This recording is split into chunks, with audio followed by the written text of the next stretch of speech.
কৃত্রিম বুদ্ধিমত্তার লড়াইয়ে আমেরিকা না চীন, কোন দেশ এগিয়ে আছে এই মুহূর্তে? পৃথিবীতে এতদিন ধরে দেশগুলি একে অপরের সাথে লড়াই করে এসছে তেল সম্পদকে দখল নিয়ে। আর আগামী পৃথিবীতে সেই রাষ্ট্রই সব থেকে শক্তিশালী বা সফল হবে যার হাতে এআই এর শক্তি থাকবে সর্বাধিক। যে রাষ্ট্র বুদ্ধিমান কম্পিউটার তৈরিতে সব থেকে এগিয়ে থাকবে সেই রাষ্ট্রের হাতেই থাকবে সব থেকে বেশি টাকা, সব থেকে শক্তিশালী মিসাইল। সেই দেশই সবার আগে আবিষ্কার করবে উন্নত মানের ঔষধ, উন্নত মানের চিকিৎসা। আবার সেই দেশই কলকারখানায় উৎপাদনে এবং কৃষিকাজেও সবার থেকে এগিয়ে থাকবে। এবং পরিশেষে এটাও বলা যায় সেই দেশের হাতেই থাকবে গোটা পৃথিবীর রাশ। তাই আমেরিকা এবং চীন একে অপরকে টেক্কা দেওয়ার জন্য এআই যুদ্ধে সমানে লড়ে চলেছে। আজকের এই ভিডিওতে আমরা বোঝার চেষ্টা করব এআই আসলে কি, এর ব্যবহার কোথায় কোথায় এবং কতটা হচ্ছে আজকের দিনে, আমরা কতটাই বা এর উপরে নির্ভরশীল, আমাদের ব্যবসা বাণিজ্য চাকরি এবং জীবিকা কতখানি প্রভাবিত হতে চলেছে এই এআই দ্বারা। দ্বিতীয়ত আমরা বোঝার চেষ্টা করব এই এআই নিয়ে যে লড়াই চলছে বর্তমান পৃথিবীতে, সেই লড়াইয়ে আমেরিকা না চীন কে কতখানি এগিয়ে রয়েছে এই হাড্ডাহাড্ডির লড়াইয়ে। তৃতীয়ত আমরা বোঝার চেষ্টা করব এআই এর এই লড়াইয়ে ইরান বা আমাদের ভারতীয় উপমহাদেশ, ভারত কিংবা বাংলাদেশ, তাদেরই বা বর্তমান অবস্থান কোথায়। প্রথমে আমার সকল দর্শক বন্ধুদের স্বাগত জানাচ্ছি, আমি অধ্যাপক আব্দুল হালিম। চলুন শুরু করা যাক। প্রথমেই আমরা যে প্রশ্নের মীমাংসা করার চেষ্টা করব তা হলো এআই কি। অধিকাংশ মানুষই মনে করেন এআই মানে এমন একটা সিস্টেম যার দ্বারা ভিডিও তৈরি করা যায়, ডোনাল্ড ট্রাম্পকে মহিলা বানানো যায় কিংবা ভিক্ষুক বানানো যায়, কিংবা এআই এমন একটা ব্যবস্থা যার সঙ্গে চ্যাট করা যায়, ইংরেজিতে কথা বলা যায়, আপনার কথা শুনে সে কথার জবাব দেবে, এই সব। কিন্তু এআইকে এই ক্ষুদ্র পরিসরের মধ্যে বাঁধা সম্ভব নয়। বর্তমান পৃথিবীতে এআই নিয়ে একটা বিশ্ব ব্রহ্মাণ্ড তৈরি হয়ে গেছে। মানব জীবনের এমন একটা ক্ষেত্র এই মুহূর্তে বাদ রাখা যাবে না যেখানে এআই নেই বা এআই এর কাজ নেই। এআই মানে আমরা বুঝবো কৃত্রিম বুদ্ধিমত্তা বা একটা যন্ত্র মানব, যে যন্ত্র মানবের বুদ্ধি সবার থেকে তীক্ষ্ণ, যার মেধা অসাধারণ, অসাধারণ মেধা এবং অসাধারণ দক্ষতা, এই দুটোকে এক জায়গায় মিশেল ঘটালে যা ঘটে তাকে আমরা বলতে পারি এআই বা একজন যন্ত্র মানব। যে যন্ত্র মানব একসাথে একজন পৃথিবীর অন্যতম শ্রেষ্ঠ ডাক্তার, তিনি একাধারে আবার শ্রেষ্ঠ একজন ইঞ্জিনিয়ার, তিনি একজন শ্রেষ্ঠ প্রফেসর, তিনি একজন শ্রেষ্ঠ কৃষক, এমনকি বাড়িতে যে গৃহ কাজ হয় সেই কাজের সব থেকে দক্ষ যদি কোনো ব্যক্তি হয় তিনিও সেই ব্যক্তি। আবার কলকারখানায় যে সমস্ত শ্রমিকরা কাজ করে, দক্ষতা লাগে যেখানে, সেই দক্ষ শ্রমিকের কাজও এই এআই করবে। মানে এআই একজন দক্ষ শ্রমিক। কিংবা রণক্ষেত্রে যুদ্ধের ময়দানে যে যুদ্ধ করে সৈন্যবাহিনী বা একজন সেনা, সেই সেনার কাজও একটা এআই করতে পারে। এখান থেকে আমরা বলতে পারি মহাকাশ থেকে শুরু করে সমুদ্রের গভীরে পর্যন্ত, কলকারখানা থেকে ডাক্তারখানা, আমাদের জামা কাপড় তৈরি করার যে মিল, সেই মিলে যে কালার গ্রেডিং, সেখানেও কিন্তু এআই রয়েছে। এবং এই কম্পিউটার বা এইসব ভিডিও এডিটিং যাবতীয় কাজ, এখানে তো এআই রয়েইছে। আর এই সমস্ত কাজ একটি এআই অনায়াসে একসাথে করতে পারে। এমনকি বর্তমানের ইরান যুদ্ধ কিংবা গাজা যুদ্ধ মানুষের আড়ালে এআই লড়েছে। ইরানের মিনাব অঞ্চলে যে 168 জন ছাত্রকে আমেরিকা খুন করেছে, সেই খুন আসলে আমেরিকার অ্যানথ্রোপিক এআই করেছে। গাজাতে যে ধ্বংস চালিয়েছে আমেরিকা, সেই ধ্বংসের কাজ করেছে এই প্যালান্টির এআই। শুনলে আটকে উঠতে হয়। বর্তমান পৃথিবীতে যে সমস্ত অফিস ওয়ার্ক হয়, অফিসের কাজ হয়, সেই কাজের 30 থেকে 35% কাজ ইতিমধ্যেই এই এআই গুলো গ্রাস করে নিয়েছে। এতদিন ধরে কর্মচারীরা অফিসে গিয়ে সারাদিন ধরে যে অফিস কাজ করত, সেই কাজ আর মানুষকে দিয়ে করানো হচ্ছে না। সেই কাজ এখন এআই পরিচালিত রোবট করছে, যে রোবট 24/7 কন্টিনিউয়াস কাজ করে যেতে পারে। তাই সাধারণ কর্মচারীদের চাকরি হারানো, বিশেষ করে সফটওয়্যার ইঞ্জিনিয়ার, কারখানা শ্রমিকরা আগামী দিনে ব্যাপক হারে কাজ হারাবে, সেই আশঙ্কা কিন্তু তৈরি হয়েছে এই এআই কে ঘিরেই। অপরদিকে এই যে কারখানা দেখছেন আপনারা, এখানে হয়তো একটা সময় 1000 শ্রমিক কাজ করতেন, কিন্তু সেই 1000 শ্রমিকের কাজ একটি এআই সিস্টেম অনায়াসে সমস্ত যন্ত্রকে পরিচালনা করতে পারবে। আবার আপনি যদি আমাদের পদাতিক চ্যানেলের সংবাদ শুনতে চান, সেই সংবাদ খুঁজতে গিয়ে আপনি যে সার্চ দিচ্ছেন, সেই সার্চ ইঞ্জিনের কাজও কিন্তু বর্তমানে এই এআই সিস্টেমে আপনার হয়ে করে দিচ্ছে। এমনকি বর্তমান পৃথিবীতে এমন দেশও খুঁজে পাওয়া যাবে যে দেশে মন্ত্রী একটা এআই। আপনারা দেখছেন ছবিটা এই মুহূর্তে, যাকে দেখতে একজন মধ্যবয়সী সুন্দরী একজন ভদ্র মহিলা বলে মনে হচ্ছে, ইনি আসলে একটি এআই। আলবেনিয়া বলে যে ইউরোপের একটি দেশ আছে, সেই আলবেনিয়া দেশের একজন মিনিস্টার, যার নাম ডেইলা। এই হলো এআই। তাই বর্তমানে এআই কিন্তু আর শুধু ভিডিও তৈরির মধ্যে আটকে নেই, সমগ্র মানব পৃথিবীতেই এআই এর রমরমা উপস্থিতি, আর এই উপস্থিতি প্রতিদিনে বাড়ছে একটু একটু করে। তাই খুব নিকট ভবিষ্যতে আমাদের প্রাত্যহিক জীবন থেকে শুরু করে অর্থনৈতিক, বাণিজ্যিক, সামরিক প্রতিটা ক্ষেত্রে এআই সমস্তটা নিয়ন্ত্রণ করবে। তাই আগামী 10 বছরের মধ্যেই এআই ঠিক করে দেবে পৃথিবীর আসল রাজা কে।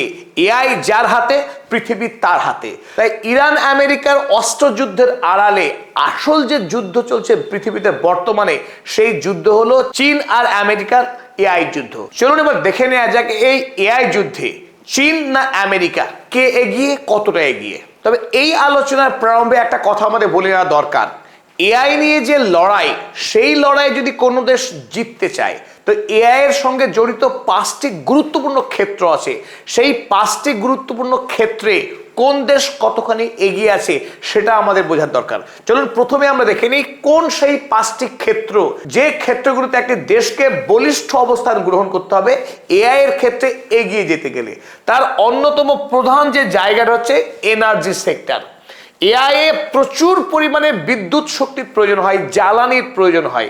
তাই যে দেশ জ্বালানি উৎপাদনে এগিয়ে থাকবে, সেই দেশ এআই এর ক্ষেত্রে বাড়তি সুবিধা পাবে। তেমনি দ্বিতীয় গুরুত্বপূর্ণ দিক হলো চিপস, অর্থাৎ সেমিকন্ডাক্টর। যে দেশের হাতে উন্নততর শক্তিশালী সেমিকন্ডাক্টর রয়েছে, সেই দেশ এআই এর বাজারে বাড়তি সুবিধা লাভ করবে। তৃতীয় গুরুত্বপূর্ণ দিক ইনফ্রাস্ট্রাকচার, অর্থাৎ পরিকাঠামো নির্মাণ। এই এআই এর ক্ষেত্রে অত্যাধুনিক শক্তিশালী ডেটা সেন্টার গড়ে তুলতে হয়। আর ডেটা সেন্টার নির্মাণ করতে গেলে একদিকে প্রচুর পরিমাণে বিদ্যুতের নিরবচ্ছিন্ন সাপ্লাই লাগে, তার সঙ্গে লাগে বিপুল পরিমাণে টাকা বিনিয়োগ করতে হয়। তাই এই ইনফ্রাস্ট্রাকচার গড়ে তুলবার মতো যে দেশের বিপুল পরিমাণে টাকা এবং জ্বালানি শক্তি রয়েছে, চিপের মজুত রয়েছে, সেই দেশ অনেকখানি এগিয়ে যাবে। এআই এর ক্ষেত্রে চতুর্থ গুরুত্বপূর্ণ যে ক্ষেত্র, তার নাম হলো মডেল। তা মডেল বলতে গেলে খুব সহজে আমরা বুঝতে পারবো যে আমরা অনেকেই বর্তমানে চ্যাট জিপিটি ব্যবহার করি বা ডিপসিক ব্যবহার করি, যেগুলোকে জেনারেটিভ এআই বলে। এই চ্যাট জিপিটিতে গিয়ে আপনি যদি কোনো প্রশ্ন করেন, চটজলদি সেই প্রশ্নকে সে বুঝবে এবং আপনাকে উত্তর দেবে। এই যে পারস্পরিক ভাবের আদান প্রদান, বা আপনি যদি কোনো প্রশ্ন করেন সে চিন্তা করবে, এই চিন্তা করার শক্তি এবং উত্তর লিখে দেওয়ার যে শক্তি, এটাকে এলএলএম মডেল বলা হয়।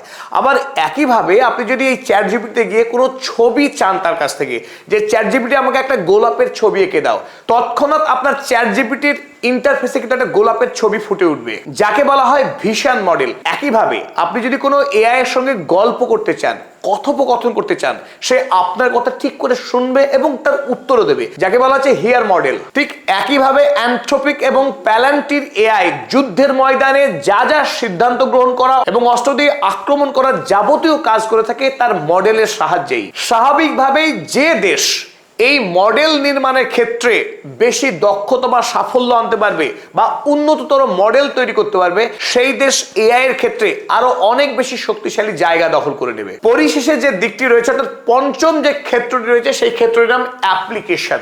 এই অ্যাপ্লিকেশন করার দক্ষতাটাই একটা দেশকে বা একটা জাতিকে এগিয়ে দেবে বা পিছিয়ে দেবে। বর্তমান সময়ে যে দেশ এআই এর ইন্টিগ্রেশন যত বেশি করতে পারবে, অর্থাৎ যেমন কৃষিকাজ থেকে শুরু করে মহাকাশ পর্যন্ত প্রতিটা ক্ষেত্রে যে দেশ যত বেশি এআই এর ব্যবহার বাড়াতে সক্ষম হবে, সেই দেশ আরো বেশি করে প্রোডাকশন বাড়াতে পারবে। সুতরাং এআই এর শক্তিশালী হওয়ার অর্থ হচ্ছে এই 5টি যে ক্ষেত্র রয়েছে আমরা দেখলাম, এনার্জি, চিপ, ইনফ্রাস্ট্রাকচার, মডেল এবং অ্যাপ্লিকেশন, 5টি ক্ষেত্রে যে দেশ এগিয়ে থাকতে পারবে একসাথে, অর্থাৎ কম্প্রিহেন্সিভলি, সেই দেশ আগামী দিনের পৃথিবীতে এআই এর রাজত্ব করবে। কিন্তু যদি কোনো দেশ এনার্জি ভালো কিন্তু চিপ ভালো নেই, চিপ ভালো আছে কিন্তু ইনফ্রাস্ট্রাকচার গড়ে তোলার মতো টাকা নেই, সেই দেশ কিন্তু এআই এর ক্ষেত্রে রাজত্ব করতে গেলে বেশ বিপদের মুখে পড়বে। আমরা অতি সংক্ষেপে যে চার্ট বানিয়েছে, এখানে একদিকে রয়েছে ইউএসএ অর্থাৎ আমেরিকা যুক্তরাষ্ট্র, অপরদিকে রয়েছে চায়না। আমরা মোটা করে যদি দেখতে চাই, এনার্জির ক্ষেত্রে আমেরিকা পিছিয়ে রয়েছে, চীন অনেকখানি এগিয়ে রয়েছে। ঠিক একইভাবে চিপ তৈরির ক্ষেত্রে দেখছি আমেরিকা অনেকখানি এগিয়ে, চায়না পিছিয়ে রয়েছে। আর ইনফ্রাস্ট্রাকচারের ক্ষেত্রে মোটামুটিভাবে হাড্ডাহাড্ডি লড়াই চলছে দুই দেশের মধ্যে। মডেল তৈরির ক্ষেত্রে ঠিক একই অবস্থা, চীন আমেরিকা তারা মুখোমুখি সংঘাত লড়াই চালাচ্ছে। অপরদিকে অ্যাপ্লিকেশনের ক্ষেত্রে দেখছি আমেরিকা পিছিয়ে চীনের তুলনায়। চলুন এবার আমরা আপনাদের সামনে একেবারে ডেটা ভিত্তিক এই 5টি ক্ষেত্রে কোন দেশ কোন জায়গায় দাঁড়িয়ে তার তথ্যগুলো একবার দেখে দেওয়ার চেষ্টা করি। আর এই আলোচনার শেষে আপনি খুব অনায়াসেই বুঝতে পারবেন আগামী পৃথিবীতে এআই এর রাজা কোন দেশ হতে চলেছে। প্রথমে আমরা দেখব এনার্জির বিষয়টি। আমেরিকা যুক্তরাষ্ট্রে বর্তমানে প্রতি বছরে মোটামুটি 4,500 টেরাওয়াট পরিমাণ বিদ্যুৎ উৎপাদিত হয়, আর আমেরিকার এই বিদ্যুৎ অত্যন্ত ব্যয়বহুল। অপরদিকে চীনে বর্তমানে প্রতি বছরে 10,000 টেরাওয়াট বিদ্যুৎ উৎপাদন হয়, এবং সেই বিদ্যুৎ উৎপাদনের ক্ষেত্রে খরচ অনেকখানি সস্তা। তাই বিদ্যুতের বিষয়টা যদি আমরা তুলনা করি পরস্পর, তা দেখব যে আমেরিকার তুলনায় চীনে দ্বিগুণ পরিমাণ বিদ্যুৎ উৎপাদিত হয়, অর্থাৎ বিদ্যুতের অ্যাভেলেবিলিটি বা সহজলভ্যতার ক্ষেত্রে চীন আমেরিকার তুলনায় দ্বিগুণ এগিয়ে রয়েছে। চলুন এবার 2 নম্বর বিষয়টা দেখে নিই, সেটা হলো চিপ। এবার চিপের ক্ষেত্রে একটি কথা আমাদের প্রথমেই বলে নেওয়া দরকার। চিপ আমাদের মোবাইল থেকে ল্যাপটপ, কম্পিউটার সর্বক্ষেত্রে ব্যবহৃত হয়, কিন্তু আমরা এই চিপের কথা বলছি না। চিপ, যে সমস্ত চিপ এআই এর ক্ষেত্রে ব্যবহৃত হয়, সেই চিপ অত্যন্ত দ্রুতগামী, আয়তনে ক্ষুদ্র এবং তার কর্মক্ষমতা অস্বাভাবিক রকমের বিশাল। তাই যে উন্নত ধরনের চিপ এআই এর ক্ষেত্রে ব্যবহার হয়, সেই চিপ তৈরিতে আমেরিকার কিন্তু মৌরসি পাট্টা অর্থাৎ মনোপলি রয়েছে। এই চিপ নির্মাণের ক্ষেত্রে আমেরিকা চীনের থেকে অনেক গুণ এগিয়ে, কারণ আমেরিকায় একটি কোম্পানি রয়েছে যে কোম্পানির নাম এনভিডিয়া। এই এনভিডিয়া পৃথিবীতে এআই এর ক্ষেত্রে বাণিজ্যিকভাবে যত চিপ বিক্রি করে তার 90% চিপ একাই এই এনভিডিয়া কোম্পানি বিক্রি করে। এবং আরো একটি মজার বিষয়, এনভিডিয়া যে চিপ গোটা বিশ্বের বাজারে বিক্রি করে, সেই চিপ কিন্তু আবার এনভিডিয়া নিজে তৈরি করে না, সেই চিপ তৈরি করে TSMC, Taiwan semiconductor manufacturing company. এই তাইওয়ানিজ এই কোম্পানির মাধ্যমে এনভিডিয়া সমস্ত চিপ তৈরি করে বিশ্বের বাজারে বিক্রি করে। অপরদিকে আমেরিকার অপর কোম্পানি এএমডি, এই এএমডিও চিপ নির্মাণের ক্ষেত্রে অত্যন্ত উল্লেখযোগ্য ভূমিকা রাখে।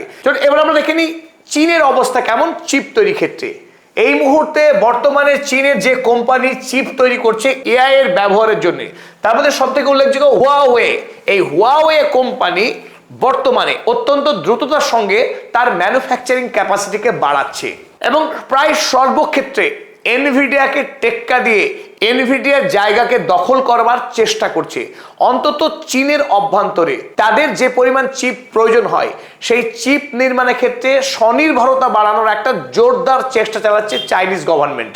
এবং মজার বিষয় কি, আমেরিকার এনভিডিয়া বিশ্বের চিপ বাজারে যেখানে তার 90% মনোপলি রয়েছে, সেই মনোপলির কেন্দ্রে কিন্তু টিএসএমসি। এই তাইওয়ান এখন বিতর্কের কেন্দ্রে, কারণ তাইওয়ানকে এই চীন মনে করে তার রাষ্ট্রীয় অংশ। আগামী দিনে অর্থাৎ 2049 সালের মধ্যে চীন সাংবিধানিক ভাবেই এই তাইওয়ানকে অধিগ্রহণ করার পথে এগিয়ে চলেছে। তাই চীন ধীরে ধীরে এই টিএসএমসি কে অধিগ্রহণ করার পথে হাঁটতে চলেছে। আর যদি সেটা হয়ে যায় বা হয়, আমেরিকা কিন্তু চিপ তৈরি ক্ষেত্রে একেবারে পথে বসে যাবে। চলো আমরা এবার তৃতীয় গুরুত্বপূর্ণ বিষয় দেখে নিই, ইনফ্রাস্ট্রাকচার। অর্থাৎ বিশ্বব্যাপী যত ডেটা সেন্টার রয়েছে, সেই ডেটা সেন্টার তৈরির ক্ষেত্রে কে কোন জায়গায়। আমেরিকা আমরা দেখছি পৃথিবীতে যত ডেটা সেন্টার রয়েছে তার 45% আমেরিকার নিজের। সে ভারতবর্ষ হোক বা আফ্রিকা, পৃথিবীর যে কোনো প্রান্তে যত ডেটা সেন্টার রয়েছে তার প্রায় অর্ধাংশই আমেরিকা যুক্তরাষ্ট্রের নিজের। সেখানে চীন বর্তমানে 25% ডেটা সেন্টারের মালিক।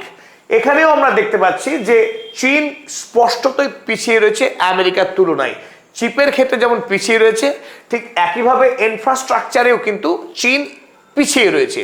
তবে এখানে একটা উল্লেখ্য বিষয়, বর্তমান সময়ে চীন যখন বুঝতে পারলো যে তারা আমেরিকার তুলনায় ডেটা সেন্টার নির্মাণের ক্ষেত্রে অনেক পিছিয়ে গেছে, তাই বর্তমানে বিপুল পরিমাণে টাকা বিনিয়োগ করা শুরু করেছে এই চীন সরকার। আপনারা নিচে খেয়াল করে দেখবেন যে আমেরিকা এই বছরে যেখানে $124 বিলিয়ন বিনিয়োগ করেছে এই এআই ইন্ডাস্ট্রিতে, সেখানে চীন করেছে $304 বিলিয়ন, প্রায় আমেরিকার থেকে 2.5 গুণ অধিক পরিমাণের ইনভেস্টমেন্ট করেছে চীন সরকার। তাই বর্তমানে চীন আমেরিকার থেকে অধিক গতিতে এগিয়ে চলেছে এবং তারা জানাচ্ছে, অর্থাৎ চীন সরকার জানাচ্ছে যে আগামী 8 বছরের মধ্যে আমেরিকা যুক্তরাষ্ট্রের থেকে ডেটা সেন্টার নির্মাণে তারা এগিয়ে যাবে।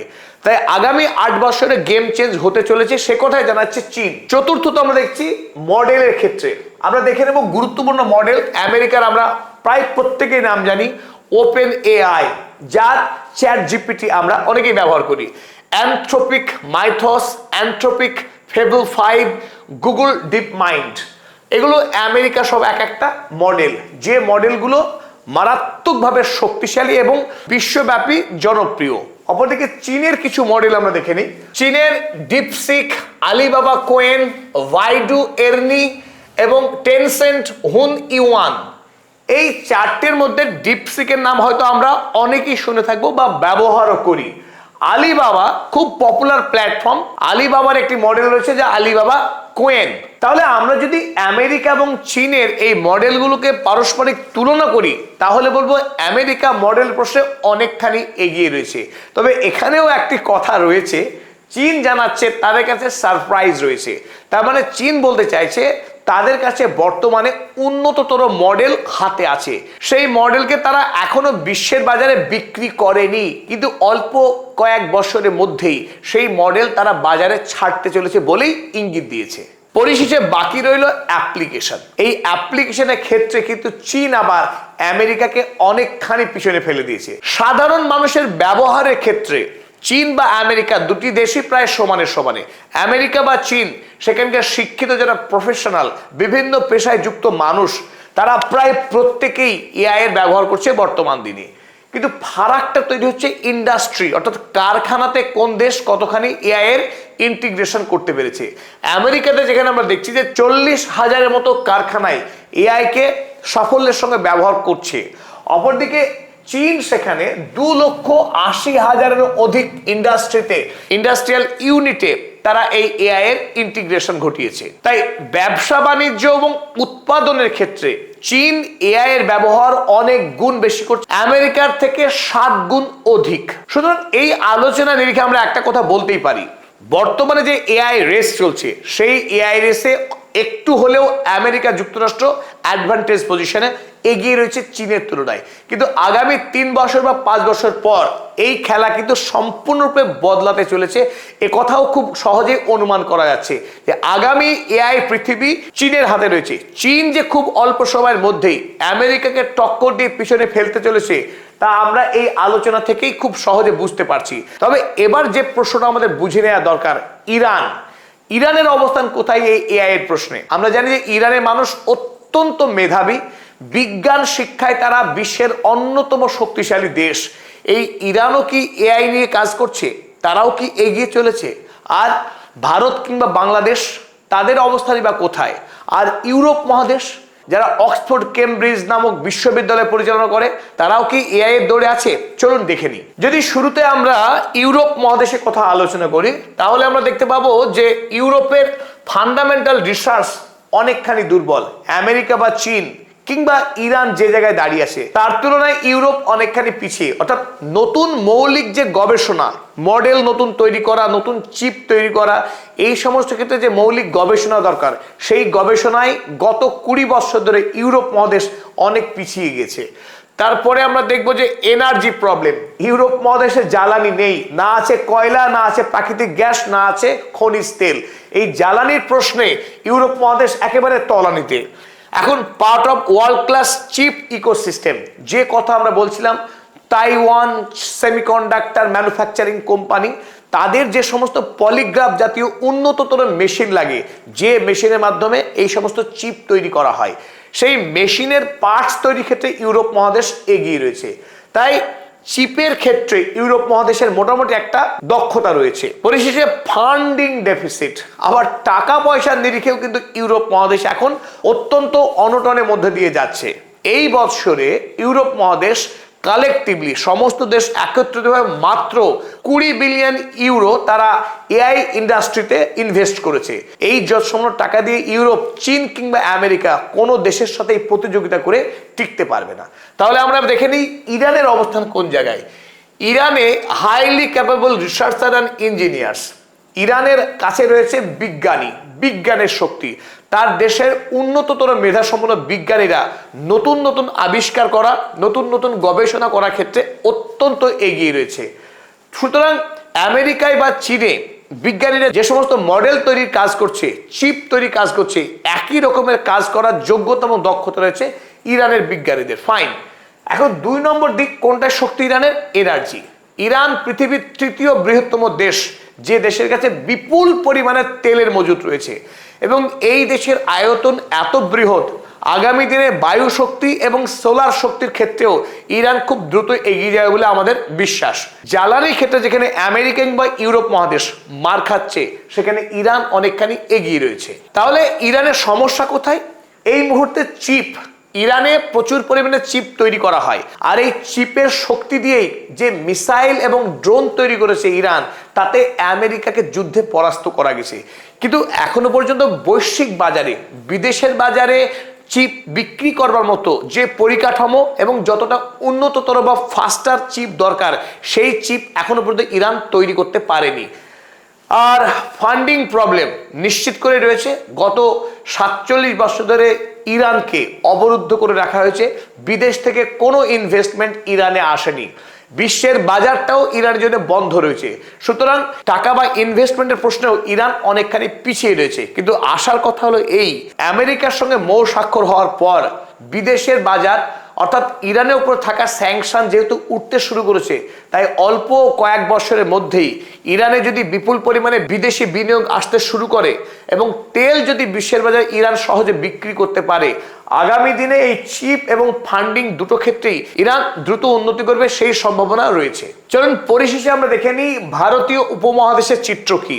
ইন্ডিয়াতে কি এই মুহূর্তে এআই ইন্ডাস্ট্রি বুম করছে, বা আগামীতেও কি এআই ইন্ডাস্ট্রিতে ইন্ডিয়া শক্তিশালী হবে? এই প্রশ্নে একটা কথা আমরা বলে নিই যে ভারতেও এআই পরিকাঠামো নির্মাণের জন্য প্রয়োজনীয় প্রায় সকল রসদই রয়েছে।